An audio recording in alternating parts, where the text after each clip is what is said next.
because we've had President Clinton was a big advocate of charter schools, President Bush was a big advocate, President Obama has said much about them, Arne Duncan, his famous Secretary of Education for most of his administration, big supporter of charter schools. So there has been a kind of bipartisan positive talk about the importance of charter schools, but there's also a great deal of controversy about them. But what's your view? Do they work?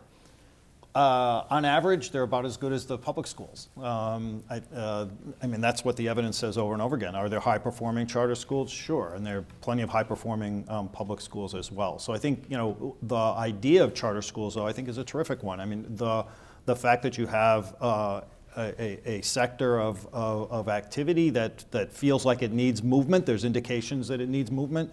You want to create spaces for innovation and creativity in that so that people can bubble up ideas and drive change in certain directions. Charter schools were initially, that was the reason, that we were going to go down this road. I think it's become more of it gets co-opted by, we want charter schools to compete with the public schools and drive the public schools out of business, as Dale kind of describes. And then it becomes kind of a one-upsmanship. What is the best way to do this, which I think ultimately is one reason why these reform efforts kind of failed. And in Newark, the charter schools, the largest charter school networks, which are the majority of have the majority of kids in them in Newark, do outperform the district schools significantly.